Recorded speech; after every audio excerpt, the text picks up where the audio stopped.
What does Charlie Kirk's recent death do in terms of how it impacts Black people? And these are some of the things that I wanted to say.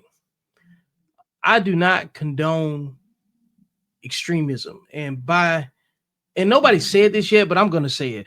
But that particular assassination attempt, which was successful, was literally an act of terror.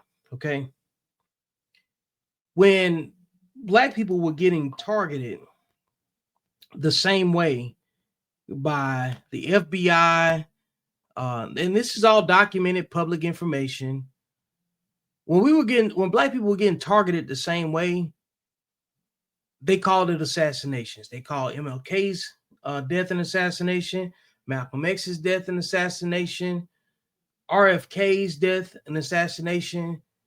Um, who else? JFK's death and assassination, and Fred Hampton's death and assassination.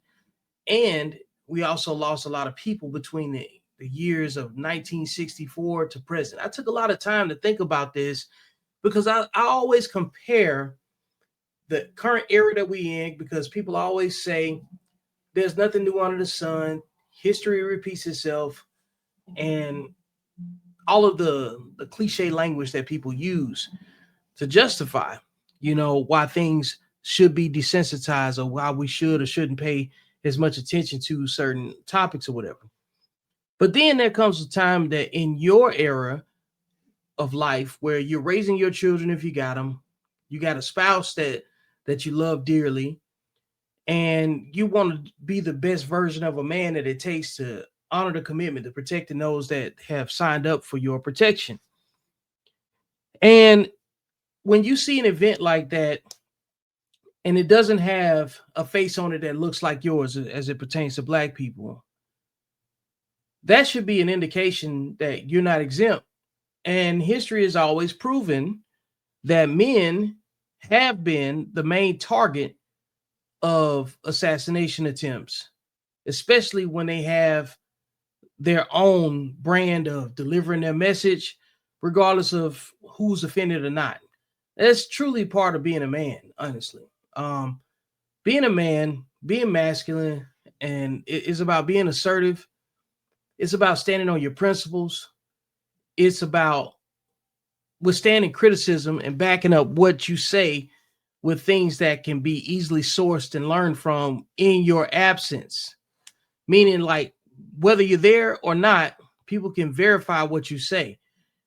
You don't have to be subjected to anybody's emotions. That is a fallacy. That is utopia, and it is not conducive to solving problems. People don't use emotions to solve problems. They use emotions to create them. And if you want to act on your emotions, the best thing you could do is mind your business.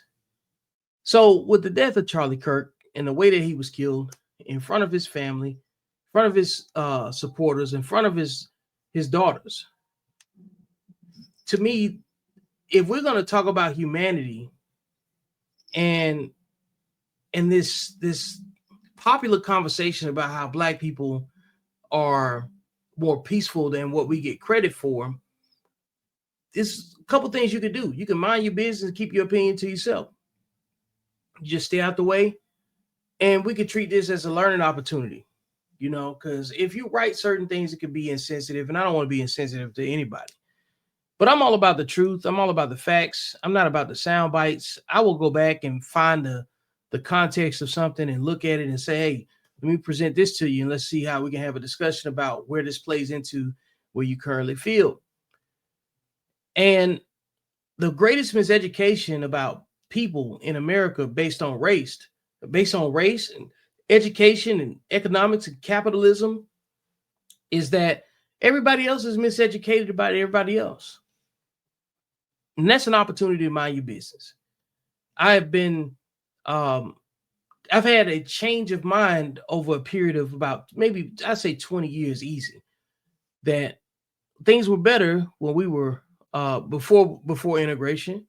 I'm not talking about being racially discriminated against. I'm talking about being mentally segregated from everyone else in terms of learning to trust each other, figure things out. And it's the same mindset as minding your business. You know, worry about what's underneath your roof, fix the problems that you already got, and don't make other people responsible for your burdens that you don't even want to carry.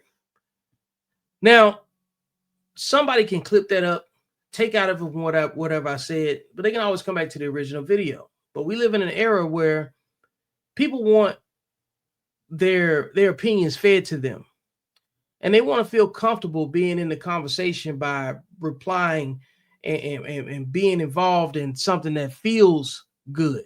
But feelings don't necessarily lead you to the facts. Or if they do lead you to the facts, are you going to have the same level of enthusiasm of, to embrace the facts as you would the regurgitated opinions and other talking points that was already handed to you? This is a very dangerous time. I've studied radicalism for almost 20 years. I got a lot of operational experience in both Iraq and Afghanistan within this experience of what we saw today. Well, what we saw on September the 10th. This is new to a lot of people, but we have never seen the right wing actually have a martyr. We have seen martyrs that represent people of color, and they have derailed significant movements and a lot of lost momentum in the fight for equal representation. And when something like this happens, in terms of Charlie Kirk being assassinated in front of all these people, and then it's being socialized widely on social media, of course, people are going to be able to take the sound bites that they want to hear to justify their connection or disconnection with the message. But ultimately, everyone learns from people that may not necessarily. Glad you made it this far. First thing I want you to do is go ahead and click subscribe. Make sure you like and share and support, and subscribe to the notifications. Then when you get here, I want you to click the podcast link. You see that? Then I want you to go over there to where the arrows are pointing to the Beyond the Algorithm playlist and subscribe there. That way you get all of the updates. And now we'll continue. Be likable, good, bad, or indifferent. You can take it how you want to take it. Today's discussion is going to involve multiple opinions from multiple people, and there's people that's going to give a chance to have their thoughts heard. Maybe some folks that's already written about what they seen online, whether I wrote it or they heard somebody else write it. I got plenty of videos to discuss today that may be referenceable as the conversation goes along, but I will not force anything down anyone's throat. I'm giving my personal opinion on things. I'm telling you that most of you have been lied to by your own parents, your grandparents, your uncles, your aunts, and this appetite for destroying people that might represent a level of racism. You don't have that same energy for the people that's in your own family that probably touched some of your relatives. You don't have the same energy to be as honest with the people that love you, including your own children. As a matter of fact, you're saying things online comfortably that you wouldn't advise your own children to do. This conversation and its catalyst being an assassination is not about racism. I'm telling you, and I'm standing on this, that our main issue in society is about men and women being viewed as competitors with each other. And a lot of you are competitors with the women in your own family, as far as the men are concerned. And a lot of you women are competitors with the men in your family. You believe that men are beneath you. And while men are talking about trying to just separate themselves from the negative opinions of the women that they are associated with, who they make their kids with, and whatever capacity, this issue is not about religion. It can be for some people. I'm talking about it from a gender perspective. I'm here to have a conversation that talks about ending the gender war. Things happened long before we were born that have lost a lot of context, and you were handed down generational fear mongering. You were not given all of the truth. You were being told certain details by people that have less integrity than you've been able to see. And what happens with time and information and just history in general, you start comparing the oral history that you've been given, and then you start looking at the history that you've been given via mainstream. At some point, you have to take ownership of the information that you consume, and you got to balance what you know, what you've been told, and what you've learned. And somewhere in the middle of all of that is what makes sense. And the thing that makes sense is what you got to tell your kids. This is what you have to tell your loved ones that depend on you making an honest, just, and disciplined decision. Everything that happens in front of you is not about how it impacts you. It's about what you learn from it. Everything that happens in front of you is a tangible example for you to do better and be better. It's a tangible example for you to talk to your kids about the choices they make and who they align with. It's another example of listen to learn and not listen to respond. And in the act of talking about racism has been watered down so much at this point that it just really sounds like you're just listening to respond. Now, if racism is so bad, then why aren't we better focused on what benefits the particular race that you're part of instead of saying, see, I told you they didn't like us?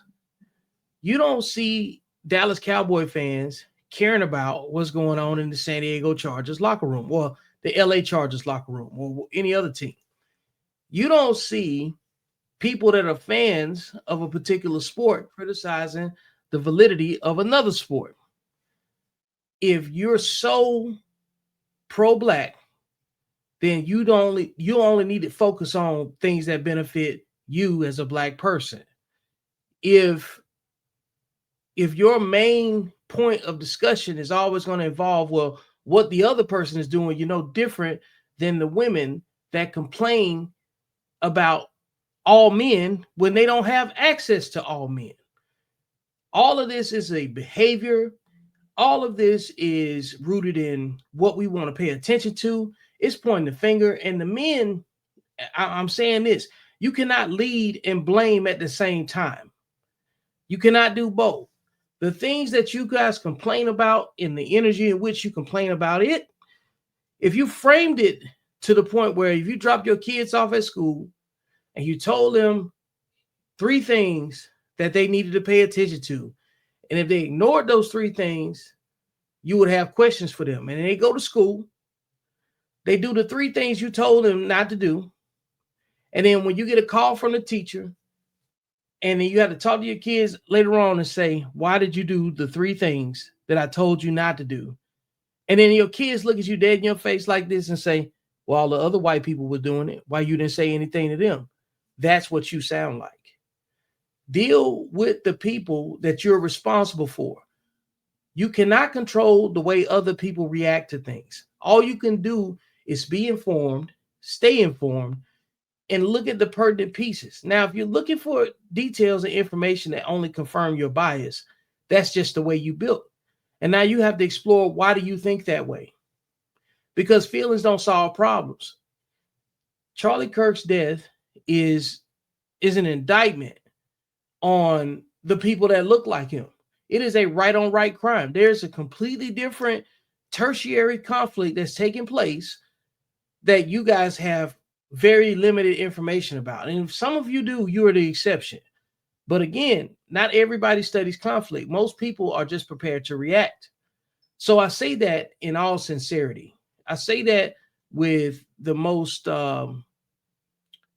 desire to hear a clear understanding and have a healthy conversation, because I'm not here to compete with nobody. I got my opinion. You got your opinion.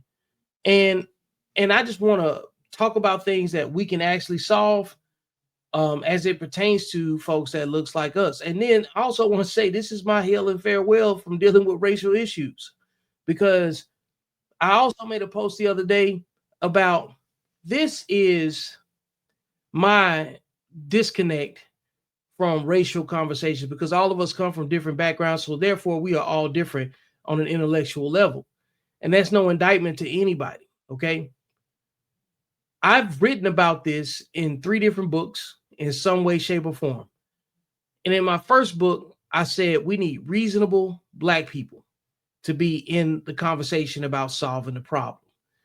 And then later on in my third book, I said we need disciplined men and women to lead the discussion about solving problems. You cannot solve problems while blaming other people. You only look at that as a boundary. That's it. You just need to think about how functional is it for me to be focused on pointing my fingers instead of just doing the work for myself that benefits my household. You cannot change your community if you don't change your behavior. If you don't change your behavior, you can't change your outcomes. You can't change your outcomes. You can't change your household properly. And if you can't change your household properly, you definitely can't change your community. So you're either disciplined or undisciplined with your emotions. And that is what the challenge should be going forward from my corner of this discussion. All right, folks. Appreciate you sticking with me to the end. This has been another episode of Beyond the Algorithm. Make sure you like, share, and subscribe. Go get the book. And most importantly, I will see you beyond the algorithm because that's where life actually happens.